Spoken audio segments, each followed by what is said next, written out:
Yeah, in the OVA, she's sealed up in the shrine, and the OVA timeline's the main timeline of the Tenchiverse, if you will, because you've got the Tenchi OVA, which actually had new episodes probably 2 years ago.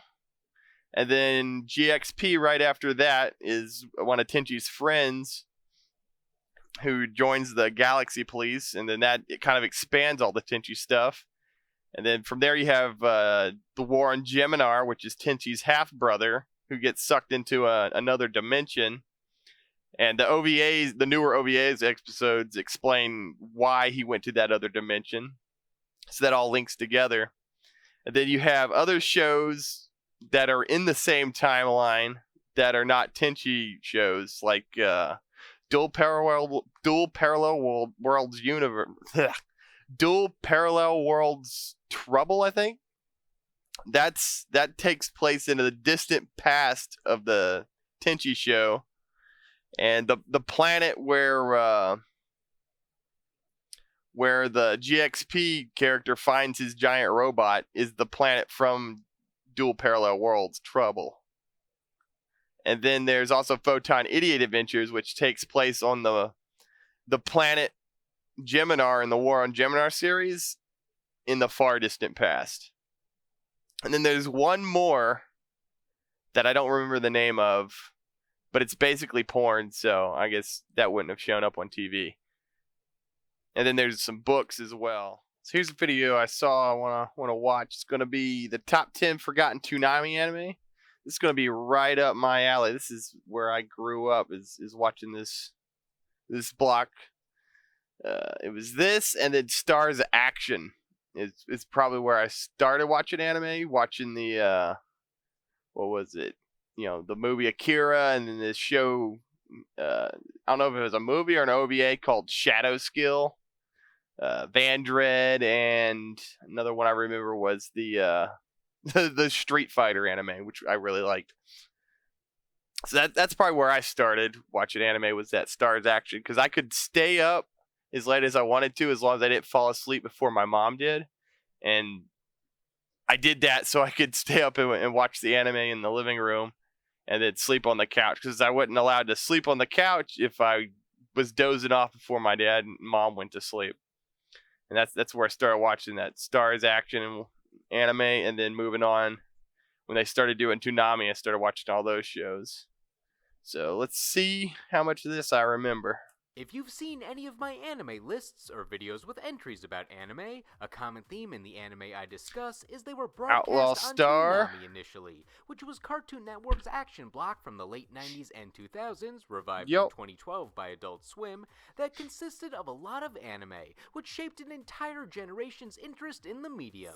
But among the instant classics like Dragon Ball Z and Gundam Wing, or surprise hits like Tenchi Muyo and Zatch Tenchi Bell, Muyo, there were those shows that that's probably my favorite anime or of all perhaps time, they the would've lasted Tenchi if OVA. Toonami showed them more. I want to go over some of the anime that Well, Toonami showed us. they showed but some don't of these always come up over when and talking over. about nostalgic anime shown on the block. Now, not all these anime are obscure. Some are very famous, but their Toonami run gets overshadowed by other memories of what was shown, whether they were shown at bad times, taken off the block quickly, or were just meant to be limited series. And I'll just be covering anime from Toonami, so nothing like Wulin Warriors on this list. Another note is any Toonami block is fair game. It can be the weekday showcase, the midnight run, Rising Sun, the Saturday night block, it could even be the Adult Swim run. And to clarify, we're ranking these shows based on how short or ill-fated their Toonami run was. Some of these anime are great shows that should be remembered, and some are shows where it makes sense why their airtime was cut short. So if you don't see a show that you enjoyed on the list, it may be because it had a healthy Toonami run. Also, to help me gauge the hype of some of these shows, I'll have another anime fan from that era emphatically react to these entries with me. Judgment Meter. Oh my god, that would so be my IM screen name. Now, let's recall the top 10 forgotten Toonami anime. Number 10, Zoid's Chaotic Century. The first Zoid series that was dubbed always felt like a secret Toonami hit. I don't hear many people listing it as one of the pillars of Toonami, but it felt like it had I a love healthy run. Zoids. They showed the full The series, first and they one. gave us reruns in 2002 with the occasional Yep. marathon. Regardless of how you watched Yeah, I it, remember there were watching plenty the of Zoids chances to marathons. catch this series. It was a show with battling mech pilots and machines based on creatures like dinosaurs or chimeras. The entire series was based on a set of model kits, so the plot was just an enabler to let the Zoids do cool things for advertising. That's how most I see robot them shows all the are. time. What was your favorite Zoid? Liger Zero. Oh, but so I love Liger Zero and all of its cat forms, but I also love that wolf guy because he was cool and didn't care. That's great, but do you remember its follow-up series, Zoids: Chaotic? I did not watch Chaotic Century. What I remember the most out of Zoids is they had like a love story going in it that I really liked. But I don't remember any of the names. Century? No, not that one. You want the one bit? But I don't think I That's really the watched good one. Chaotic Century. Okay, fine. I'll show one more picture of Big Cloud before we go to the other Zoid series. Yeah. So for Chaotic Century, follow-up is the wrong description. The first Zoid series that was dubbed and shown on Toonami, known as Zoids, was actually the second Zoid series in Japan. The first Zoid series was dubbed after Oh, the wow, I second. didn't know that. So Toonami just advertised it as another storyline in the Zoids franchise, aka the Chaotic Century, or just a prequel, while in reality, it was meant to be the introduction to the series as a whole. The second series that we just knew as Zoids was supposed to be Zoids New Century. It's like how Toonami started showing original Dragon Ball after showing Dragon Ball Z up to the Cell Saga, so you had people erroneously labeling original Dragon Ball as a prequel when it was really just the first half of the series. Furthermore, the dub for Zoids Chaotic Century was done by a different studio than the Zoids dub was, kind of.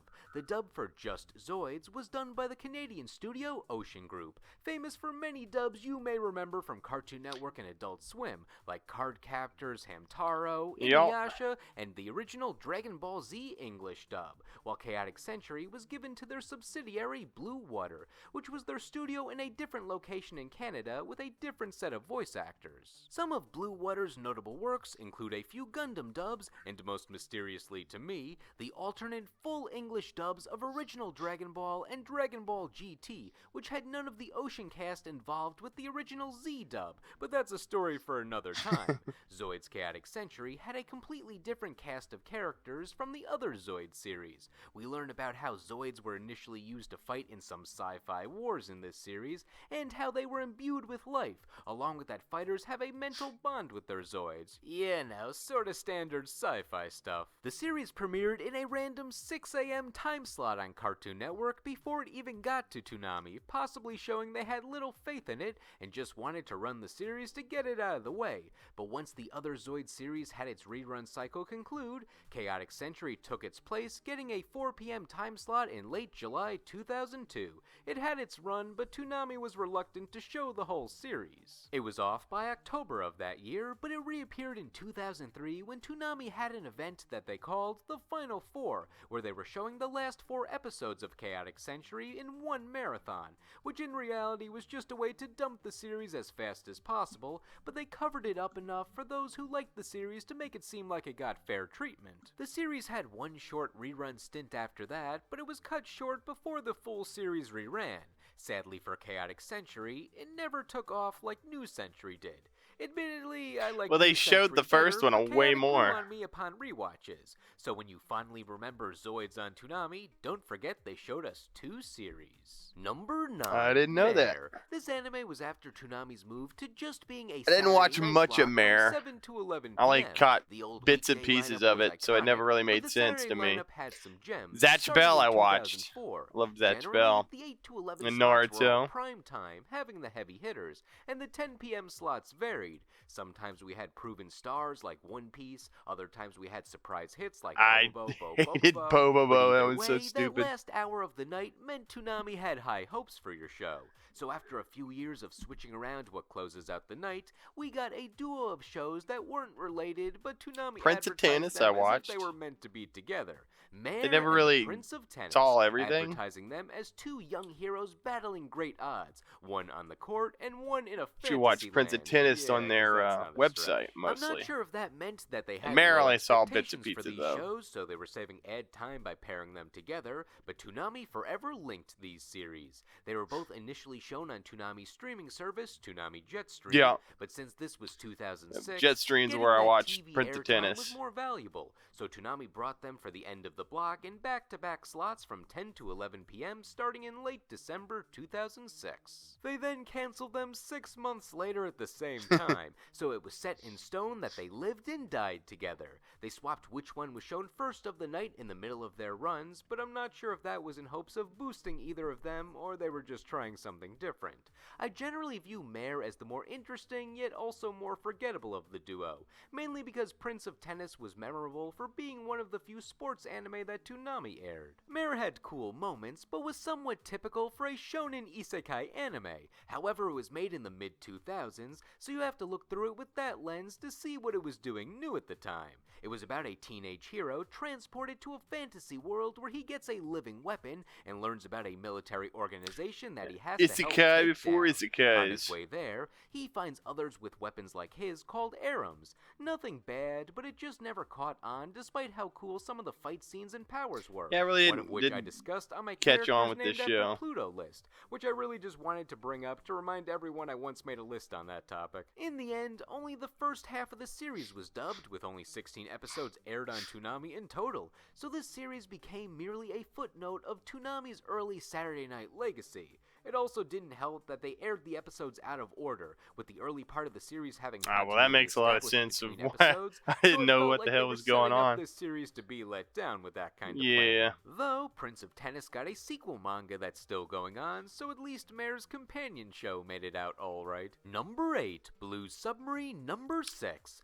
Blue Submarine was alright. Was a unique scenario for a Toonami show. It was a 4-episode OVA that I think the people at Toonami just enjoyed and wanted to share with the world, since there was no major demand to show it. It was based on a classic manga from the 1960s and used newer CG animation techniques. But no matter where I Honestly, looked, for the whether time, the it's old CG for that forums or show was pretty otherwise, I can't pretty find decent. any archived I internet guess this is hype for mostly this underwater series stuff, outside of so Toonami. That being probably helped said, cover it I up. loved that they did this. One of the great things about Toonami is it didn't shy away from experimental anime or anime that was less about action to expose new audiences to it. They advertised Blue Submarine as the future of anime in the commercials, really trying to draw us in. If I had to guess why they said that, I'd say it was because the anime was half CG and half traditional animation. I get the hype of the 3D animation, but looking at it 20 years later, it did not age well. You have to look at it from the bubble of 2000, when this wasn't seen very often. And See, the how it underwater helped stuff pave the looks way fine. for It's just 2D, the 3D land animation stuff to be that doesn't really combined. hold up. Besides the animation, the interesting thing about Blue Submarine was it was not a typical series. As mentioned, it was a 4-episode OVA, Yep, which they means showed it was a several home video OVA release in shows. Japan, not broadcast on TV. Without the limitations of TV run Original times, video each animation. episode was anywhere from 30 to 40 minutes long, so when it was broadcast on Toonami, just half-hour time slots, various parts of episodes had to be cut. Mostly just random exchanges between characters that don't directly involve the plot, but still a shame they couldn't show everything in full. Even without the runtime issue, Toonami probably would have had to keep edits in to comply with daytime Cartoon Network standards and practices, like the violence, nudity, and use of the word death in the OVA. The series was also a lot more ambient than other anime that Toonami showed. It took place in a dystopian future where a scientist wanted to cut down the human population after the Earth was flooded, so he developed human-fish hybrids to wage war on the humans, with the last human defense force operating in a submarine. When the protagonist rescues a fish girl named Mutio, she essentially becomes an ally and a bridge between the two warring sides, but she was unable to speak, so all of her scenes relied on visuals and body language, and this was the coolest part of the OVA to me. It makes it worth checking out. Oh, I'll talk to you with body language. Haha. That girl's my aesthetic. Haha. And what aesthetic would that be? She's the aesthetic of Cece and Melfina. You know, the quiet girl with all the power. That's so me, the quiet type with all the power.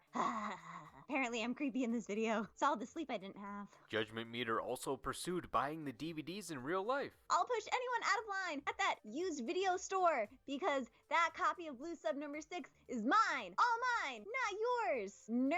Wait, did you actually push people out of the way to get it? Damn straight I did. Fox I actually that. downloaded this. I got it on Despite my not being hard as drive that I can't action-packed as other access. anime shown on Toonami, they kept re-airing it. They first showed it in November. Yeah, they showed it a 2000, lot. with it just airing for 1 week. Since there was little rerun value with it only having 4 episodes, they had delays between weeks of re-airing it, doing it during 1 week in January and March 2001, along with a marathon in 2002 before shelving it for good, or so we thought.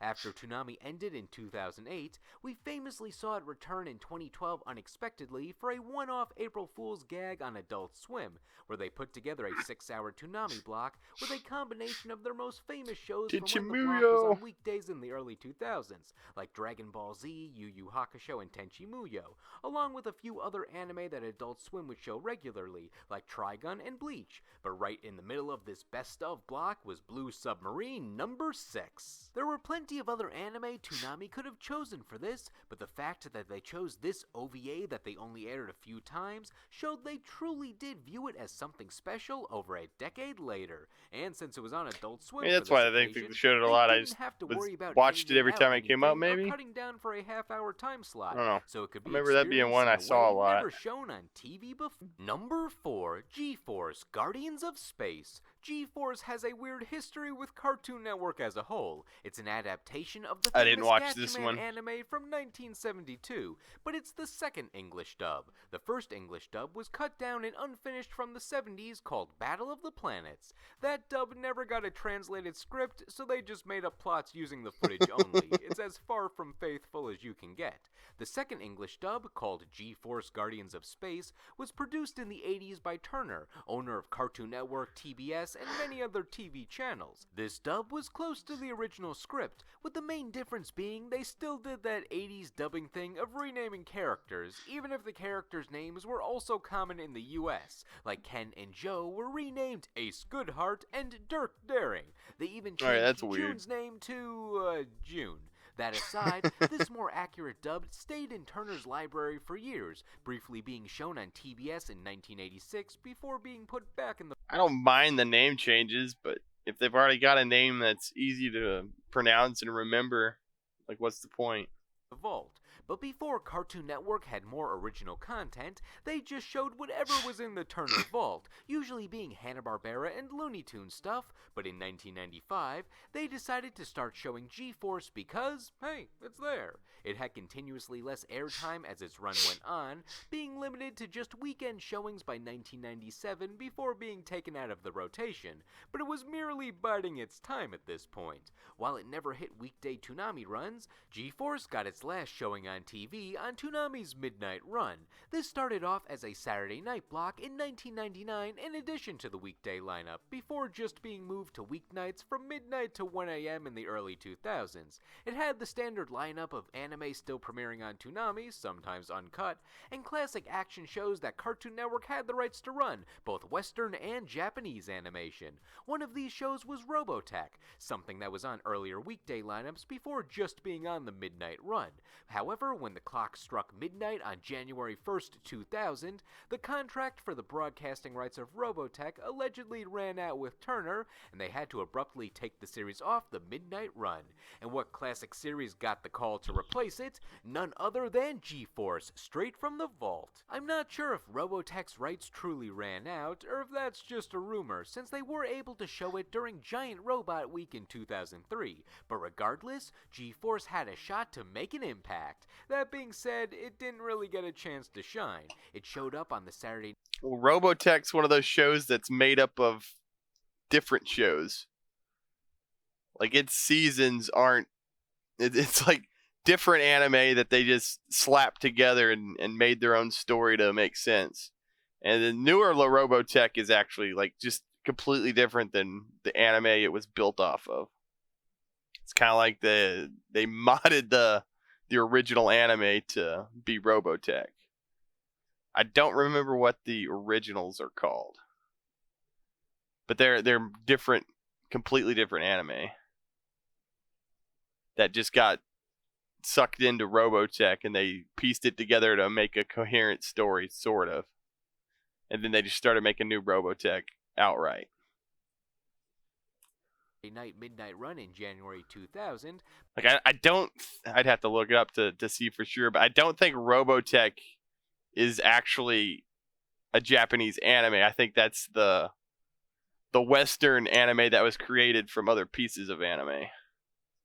But Cartoon Network axed that version of the Midnight Hey, thanks Run for the in follow, March man. of 2000 in exchange for that hour-long block on weeknights, in which Toonami opted for more recent anime that they were currently showing, like Dragon Ball Z or Outlaw Star, so G-Force, along with other classics like Voltron and Ronin Warriors, were obliterated from the lineup. It's a shame because G-Force's heyday on Cartoon Network was prior to the network's surge in the late 90s and onwards. G-Force could have thrived if it got exposed to newer audiences. It's about a team of space warriors fighting aliens and stuff with cool weapons. There's a lot of appeal in that. Look at that, June uses yo-yos. G-Force's Toonami run was just an issue of bad timing. I actually That like being the anime said, style of those Gatchaman really is a old anime. legendary anime, so its short run on Toonami Like the ones that definitely came out in won't the take away 70s. anything from its legacy, but I still would have liked to see it thrive on here too. There wasn't particularly an anime that stood out as a major flop on Toonami. There were definitely flops, but usually with low-risk shows. Most shows had their runs, might have been moved around or had an intentionally limited run,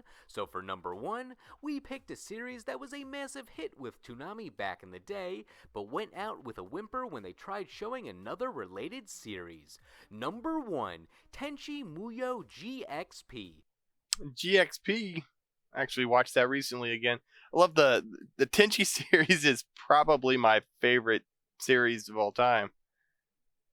I didn't think this was I thought this was, well, I guess he mentioned that it's a one that did well. This was on the Revival Saturday block of Toonami on Adult Swim in GXP's is 2013, a and it was the direct fourth Tenchi sequel to series, the with the previous OVA. 3 shown back when Toonami was on weekdays in the early 2000s. Tenchi History Time. Toonami gave the Tenchi series a lot of reruns. Tenchi Muyo was an OVA that came in a few parts. Tenchi Universe was a made So Tenchi Universe is not part of the OVA timeline like GXP is. TV series. So that could be confusing. And Tenchi in Tokyo. And Tenchi in Tokyo is another timeline from all of them as well. So that doesn't link up either. Follow-up series. The running theme of these series is Tenchi's family houses a space pirate who he either unlocks from a prison or she just crash lands depending on the series. Yeah, in the OVA she's sealed up in the shrine. And the OVA timeline's the main timeline of the Tenchiverse, if you will, because you've got the Tenchi OVA, which actually had new episodes probably 2 years ago. And then GXP right after that is one of Tenchi's friends who joins the Galaxy Police, and then it kind of expands all the Tenchi stuff. And then from there you have the War on Geminar, which is Tenchi's half-brother, who gets sucked into another dimension. And the newer OVAs episodes explain why he went to that other dimension. So that all links together. And then you have other shows that are in the same timeline that are not Tenchi shows, like Dual Parallel Worlds Universe. Dual Parallel Worlds Trouble, I think. That takes place in the distant past of the Tenchi show.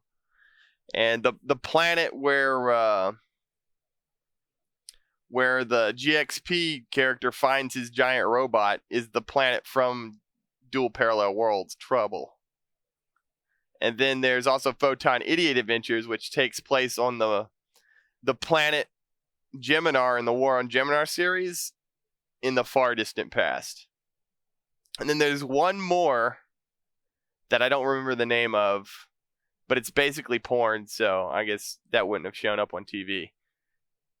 And then there's some books as well. There's 3 books and then a light novel, or I'm not. They might all be light novels, but I've read the 3 books. The fourth book, I guess it is about the Paradise Island they go to. That also shows up in one of the latest OVAs, but I've never been able to find it translated. Only a summary. Because the guy that translated is like, he didn't translate any of the love story stuff because he just wanted the action, which is really annoying. Because Tenchi's a love story at its heart there. But the latest OVAs assume you've consumed everything Tenchi related. Otherwise, they don't really make any sense. That's the main Tenchi timeline. And then you've got the other shows, the Tenchi universe and the Tenchi in Tokyo stuff are completely different timelines that don't have anything to do with the OVA timeline, other than reusing the characters, because the OVA did really well. And since the OVA did really well, they made a series out of it, but the people who ran the series didn't have any source material, so they just kind of made some stuff up. Which leads to other wacky characters coming to the Tenchi residence, like space princesses looking for their half-brother, a space cop, a space scientist, and a space cat rabbit. Lots of space. Also the villains come too. Tenchi wasn't just randomly chosen, though. His family has a connection to the ancient space lineage that the princesses are related to, and he can use a mystical sword, but details vary between series. It's got that classic 90s anime style, so I love watching parts of it again just for the visuals alone. The action and drama still hold up well. The harem aspect of it, though, but it was the first for a generation, so it was I think it holds up. I like it. Also, I don't remember anything. Yeah, it's one of the first ones to really come out. Outside of one part. Because the Tenchi and Tokyo, I think, are just movies. From what I remember. I've actually got those movies somewhere. Gets a job at a fast food place, but sleeps at the counter, and doesn't really have anything to do with the picks it up OVA and timeline. Hangs it up afterwards, which is relatable.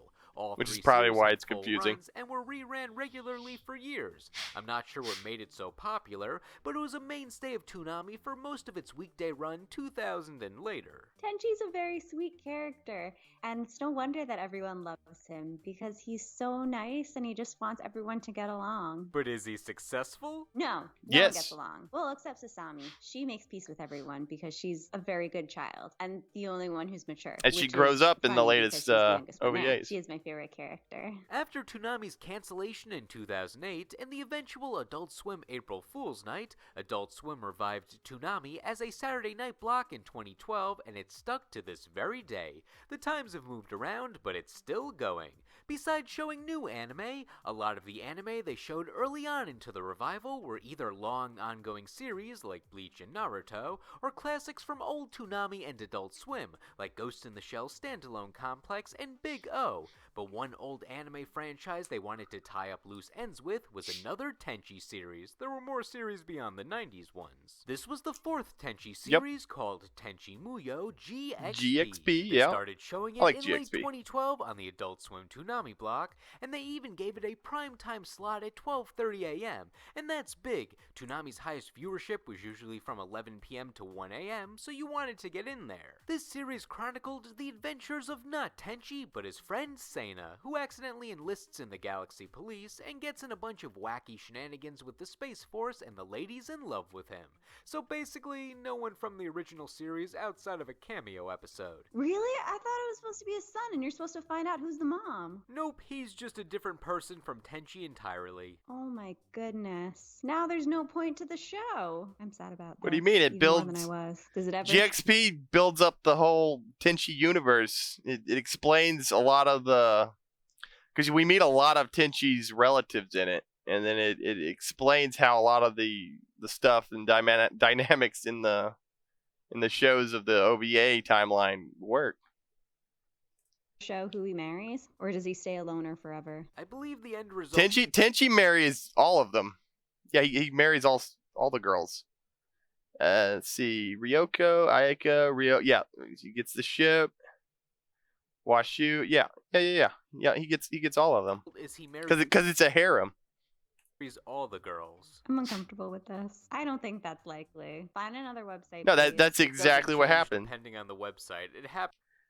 No, yeah, it's absolutely. This is from the latest OVA, actually.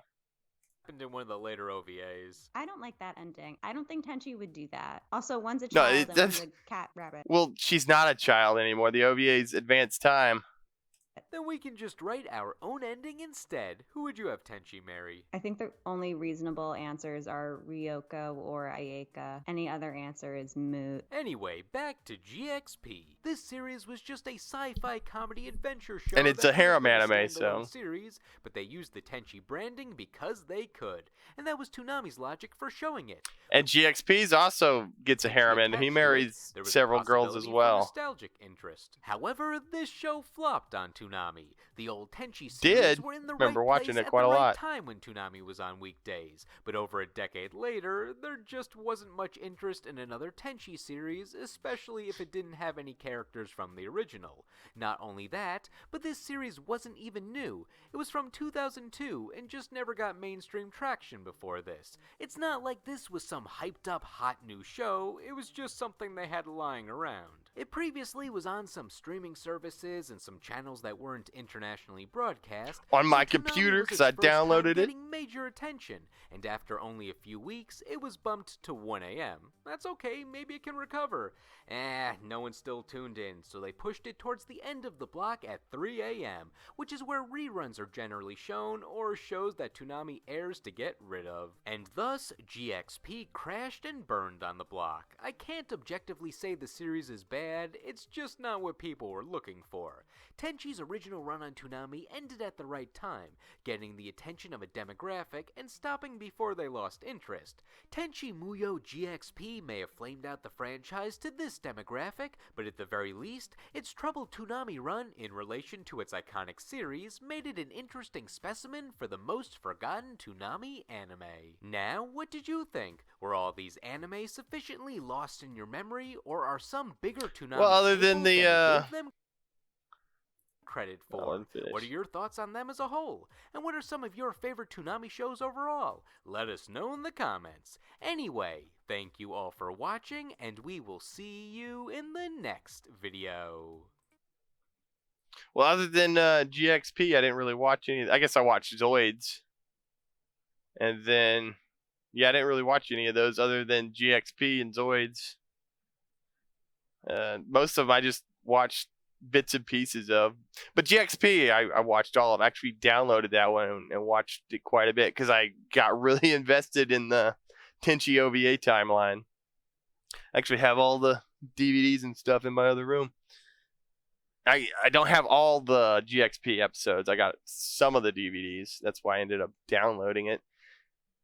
And then, yeah, because you got the OVA timeline, and then you have the movies for Tenchi in Tokyo, and then the Tenchi universe timeline.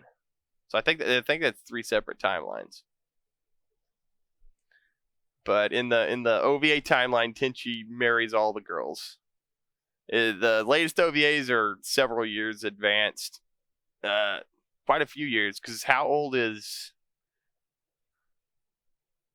because the latest OVAs take place after the war in Gemini happened. Kind of both before and after, because you see the baby, the kid from War in Gemini. He's a baby, and then they explain why he goes into the Gemini dimension, and then he goes into it, and then jumps back to Tenchi and all that. And then there's some official doujins by the creator of it that shows some of Tenchi's kids. But that's gonna be it for me. Y'all have a good one.